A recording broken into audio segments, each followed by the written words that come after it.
Ms Zervos. Here is how she described her encounters with Mr. Trump. I met Mr. Trump when I was a candidate on The Apprentice in season 5. I had the utmost admiration for Mr. Trump, and even after I was fired, I continued to see him as a possible mentor and potential employer.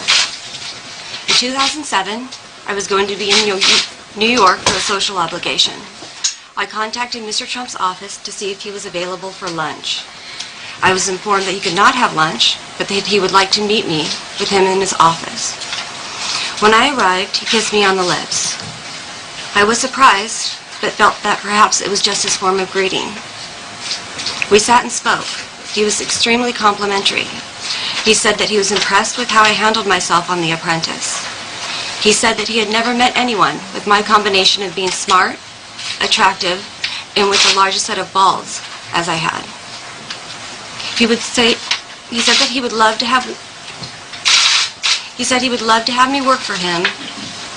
Mr. Trump said he would be coming to Los Angeles soon, and he would contact me. I felt as though I was reaching for my brass ring. I was very excited. I felt as though my dream of working for Mr. Trump might come true. As I was about to leave, he again kissed me on the lips. This made me feel nervous and embarrassed. This is not what I wanted or expected. He asked me for my phone number, and I scrawled it down with a marker. I left hurriedly and called a friend who lived in New York because I was upset by the kiss. I also called my parents to let them know what had happened. I spoke at length to my loved ones, and we came to the conclusion that this was undoubtedly some form of greeting, and that I should not take it as anything other than that. Mr. Trump called early in the morning of the day I returned home. He referred to me as his OC angel.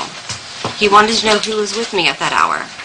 He scolded me about my penmanship because it was difficult for him to read my telephone number as I had written it for him. Even though he had called me, he concluded the call by asking me for my phone number. He then called again days later to let me know that he was coming to Los Angeles.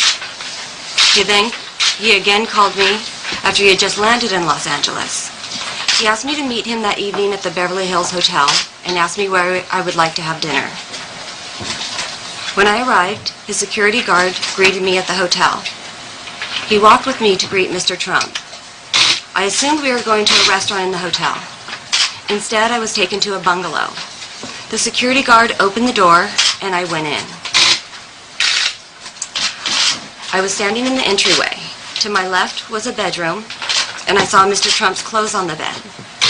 I did not see him, but he greeted me with hello in a sing-song voice. It sounded like, hello. I thought the mistake had been made, and Mr. Trump thought he was speaking to someone he was more familiar with. I walked further into the living room, away from the bedroom, and sat down. I waited for about 15 minutes until Mr. Trump emerged. He had his suit on. I stood up, and he came to me and started kissing me open-mouthed as he was pulling me towards him.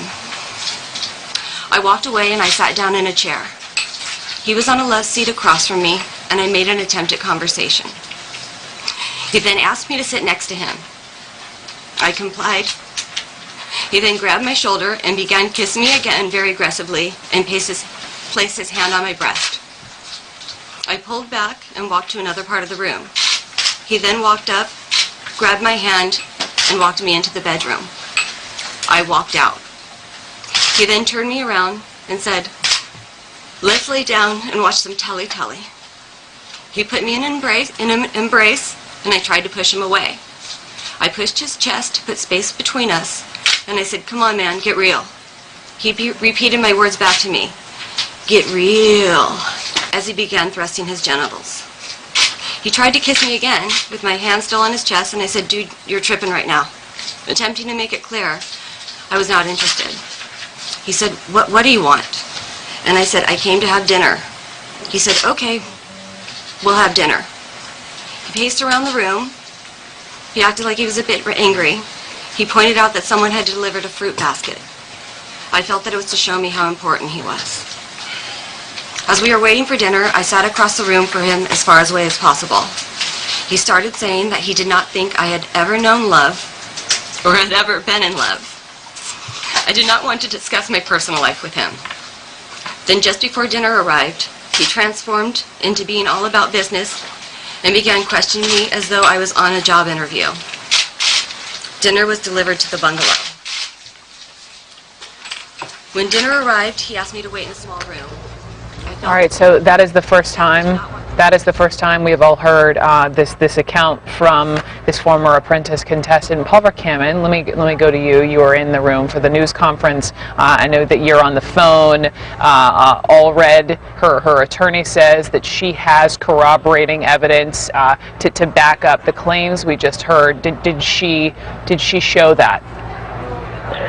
No, Gloria Allred wasn't very specific about that. She said that she has these two corroborating witnesses that her client had talked to, and then when asked if she had emails or phone records or anything else she believed would corroborate the story, she said yes, they exist, but then she stressed that we are not attempting to sue or bring charges against Donald Trump in any way. And also off camera later I asked her, well, will more alleged victims come forward that you're representing? And she said, not that I know of right now, but there are other victims that she's been contacted by. Okay, Paul, thank you so much. Let me just tell all of you that obviously this is one woman's account. CNN is working right now to vet her story, and we are also reaching out to the Trump campaign, and apparently they have told CNN at the moment no comment. Dana Bash has still been standing by. Brian Stelter is here. Danny Savalos is here. Danny, let me just go to you first. You've been following, like the rest of us, these accusers coming forward. What do you make of all of this? It's interesting because it reminds me of the Cosby case, and you have an interesting, similar to the Cosby case, you have incidents that some of these happen way beyond the statute of limitations. But what everybody says at this point going forward is critical because words can be actionable as defamation, even if the original incident itself, too much time has passed. So it's interesting that you have somebody like Trump who goes so off script, who may say things about some of these accusers that may actually boomerang back to him and make him liable as he's in the midst of a fight for the presidency.